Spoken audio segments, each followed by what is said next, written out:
What's up, guys? All right, so we just finished our Highlander. Hopefully you guys checked out the other video, but here I am with our second place finisher.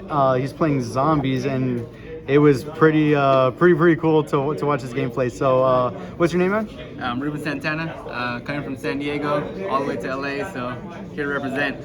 I feel like I saw you in top cut of another big tournament. Where was that at? Yeah, I've been topping a lot of stuff recently.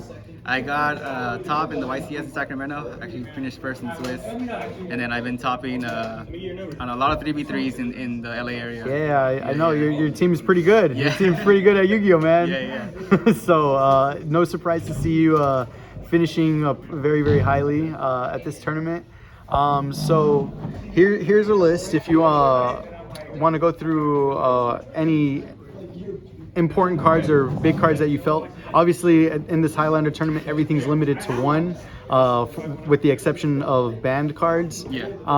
So what cards do you feel like stood out, like overperformed? I mean, for the most part, I feel like Zombies is already Highlander. It's like everything's one up. I heard that. Everything's limited. Everything's like you're just playing Zombies, and then whatever card you're missing, you're kind of filling it in with other cards. Mm-hmm. So what I was trying to do is just make it more of a chaos build. And then filling in any monarchs with other monarchs. So the biggest thing is that you're adding more of the light package. So you have Lila, you have Raiko, you have Cyber Dragon, Saborg. And I think the card that kind of pulled everything together was this card. About to Paladin. ask you about that. Paladin of the Cursed Dragon. So it's a light level 4 zombie. Yeah, so this card's actually super good in this format because you're kind of just going to the GB gauntlet. Like it's all GBs. That's actually all I played today, and one burn deck. But what's it called? This card's great. One, it's a light, so you kind of pulls together all the chaos stuff. You can search it with Pyramid Turtle, search it with Goblin. It's a 19 beater, so sometimes you just summon it and it's like a wall for the GB players. So I felt like this card just kind of like worked really well in this format for zombies. I think this is like probably the spiciest tech. Everything else is pretty normal.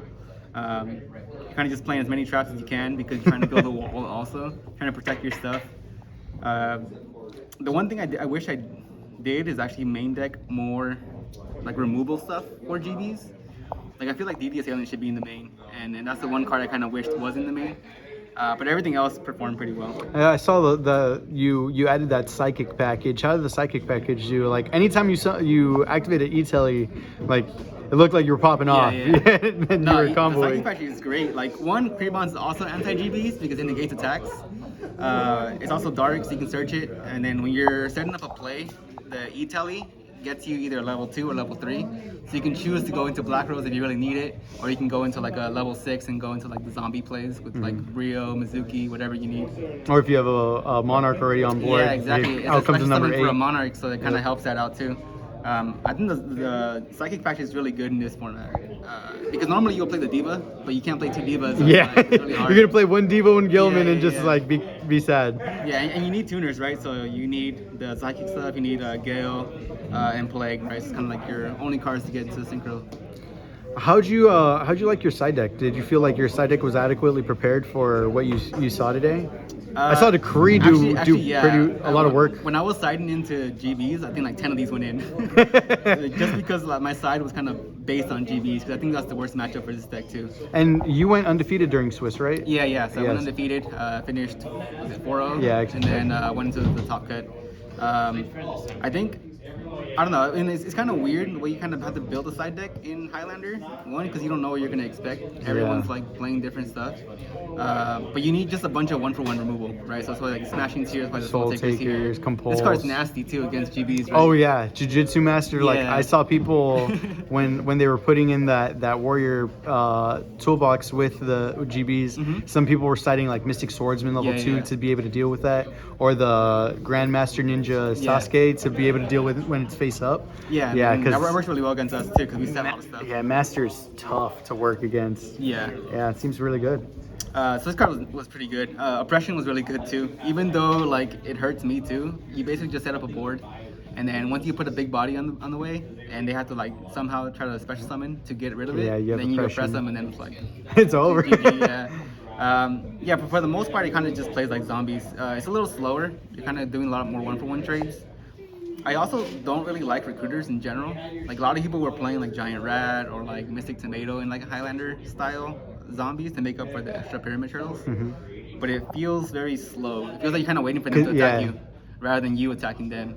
So I kind of wanted to build it as like big bodies I can just summon. Which makes sense because you added in the Zaborg and Ryza to be able to put on the aggro. Gale's always good to go aggro. Yeah, and then like Lila and Raiko, like always get rid of whatever you don't like on the board. And Regeki Break's also like I think this card should be mained in every Highlander deck because it can get rid of any problem. And a lot of times you'll have like a dead card because you try to make these like 2-piece combos. And if you don't have the other piece, you just throw it away. That makes a lot of sense. All right, that's really cool.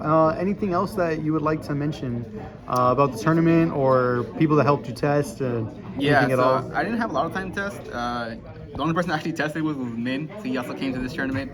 But yeah, I was gonna shout out to everyone. The Four Horsemen, the team I'm part of, the San Diego crew. They're always playing Edison. They're always hanging out.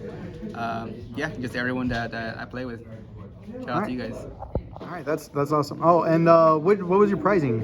You took second. So I guess maybe it was meant to be because I got the plague. The zombie. So you're gonna be able to got the zombie. You're gonna be able to upgrade that guy right over there. Yeah, exactly. I mean, I play a lot of zombies. I normally play Diva Hero, so I kind of got pretty familiar with like the combos and like how to play it. So it's good.